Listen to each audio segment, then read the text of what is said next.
There's not a lot that we can learn as humans, right? Because we're stupid. We really are. And Bill, myself more than anyone else, Billy Wilder was a great, there wasn't a better director and there wasn't a better screenwriter. And he said, the audience, he said, individually, they're idiots. Collectively, they're a genius. And that's been my experience. Individually, they, like me, are idiots, right? But collectively, you cannot fool them. And I've done my stuff in every medium that I know of all around the world. I've never met a dumb audience, never. Because the lights go out and the button gets pushed. Okay, tell me a story, right? And if you're interesting them, they'll follow along. And if it's funny, they'll laugh. And if it's not funny, they won't, right? And if it's stunning, they'll gasp. I mean, that's, you know, you can extort a standing ovation out of any audience in the world. You can extort it, right? But you can't extort a laugh out of them. And you can't extort a gasp out of them. They did that, boy, you've done something.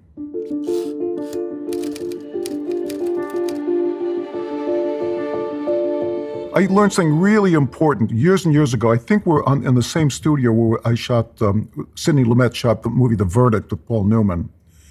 And Sidney asked me to write a couple other movies for him. And one of them was the autobiography of Malcolm X. That script never got made. Eventually Spike Lee made his version. But I really loved doing research. And one of the research that I did was reading from the Quran in English. I got a big kick out of it. And one thing that the Quran says is, the Prophet Muhammad says, he says, I'm leaving now, but I'm going to leave you two teachers. There's a speaking teacher and a silent teacher. The speaking teacher is this book, the Quran, and the silent teacher is death. I thought, well, okay, you know. And then I started thinking about drama. I thought, how do you teach people about drama? And there's only two things that can teach the people about drama. There's the silent teacher and the speaking teacher. And the speaking teacher is the audience. You cannot learn how to write drama without writing plays, putting it on in front of an audience, and getting humiliated. Because nothing makes any sense until you do that, until you've used your consciousness and you said, this'll kill him. This is the best thing anybody ever wrote. It's going to grab them by the throat and they won't be able to look up. And then you watch the audience go to sleep and you're humiliated. You found you were in error. You have to try again. And if you're easily shamed, you're not going to learn. So that's the speaking teacher, the audience. You cannot learn to write drama without an audience. And the silent teacher is the empty page. You got to look at that empty page and say, man, somebody's trying to tell me something. I got to start to listen. Because the process to me, and I think the process to most artists, doesn't feel like creation so much as it feels like discovery. There's something there. If I start with this premise, there's something there. Something's trying to tell me something, and it wants to get onto that page.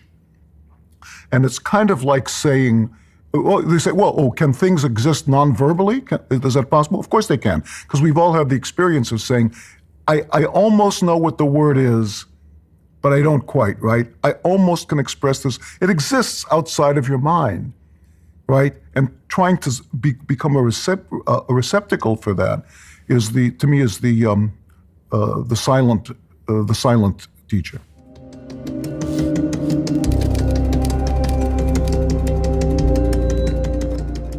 There's an old Jewish proverb that says, flattery is theft. So you say, oh, that's interesting, flattery is theft. They say, yeah, flattery is theft. To flatter someone is to try to steal from them a little bit of their capacity to make an independent judgment. So they teach the Orthodox, don't talk about people, don't flatter them, okay? So flattering the audience by appealing to their whatever, their political biases is theft. You know, one can do it, but as Richard Nixon said, I could do it, but it would be wrong, right? That as I think I said previously, they're pretty smart. They're smarter than you are. They're smarter than one is. They're going to beat you to the punchline if you let them. And what they did is they paid you the compliment of coming to see your play or movie and throwing a couple bucks in the kitty. So you can repay that compliment saying, okay, I'm going to show you a good time. If it's a comedy, you're going to laugh, and if it's a tragedy, you're going to cry. You know, if I sell myself short and sell them short, they might go along with it for reasons of political reasons, or they might go along with it because, well, I paid my money, I'm going to give it a standing ovation. I'm going to make sure I got my money's worth.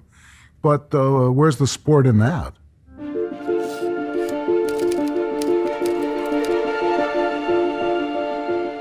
Suspending disbelief is you sit down, like somebody said, there's only one difference between a fairy tale and a war story. A fairy tale starts once upon a time, and a war story starts, this is no shit, right? It's the same thing. It's all a fairy tale, right? Because we dramatize, even if a quote actually happened, we don't remember it correctly, so we dramatize it for our own benefit, or we dramatize it for dramatic effect. Just like saying the bus was 1 hour and 12 minutes late. Well, maybe it was 8 minutes late, right? It felt like 1 hour, 12 minutes. Everyone's going, uh-huh. They're listening to the story around the campfire. They are not going to judge.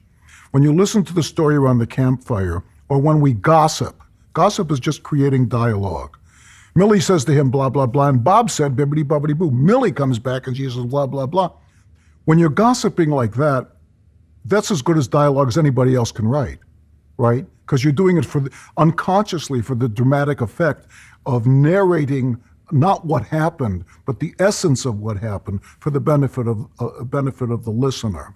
So gossip is dramatizing for your audience, and the audience goes along. When you gossip, the person suspends disbelief. They say, okay, this is not a question of is it true or is it false. I'm going to put it into a third category, right? I'm listening to gossip. What's more enjoyable? Nothing. In fact, I'm going to add to the dialogue. Millie says blah, blah, and Bob says blah, blah. You say, uh-huh. And what did Sammy say, right? So if you were to record a gossip session, the rhythms would be magnificent. They would be perfect, right? People are doing it unconsciously, just like the guy in Tartuffe who was told he spoke prose his whole life, right? And he was thrilled to find out that he spoke prose. So the person listening to a war story, to a fairy tale, to a myth, to gossip, suspends their disbelief. Which means they stop asking if it's true or not. It's true gossip, right? And so the play can be in that category. It can be in the category of true gossip. I get to watch somebody else's life, right, to see if a dramatization of it makes sense. I'm not going to say, wait a second, hold on, wait. Elephants can't fly. Excuse me, I love this movie. Dumbo, great, love the movie. But elephants can't actually fly. You know that. I can prove it, right? You suspend your disbelief.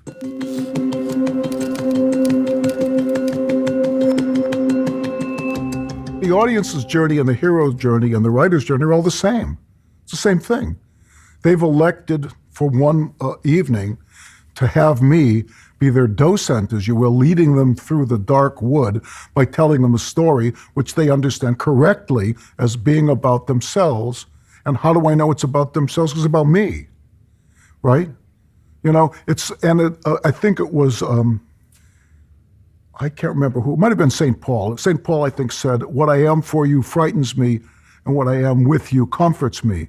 As for you, I am a preacher, but with you, I am a Christian. Right? So for the audience, for them, I am this writer, right? But with them, I'm just a human being who likes stories. So that's a great comfort.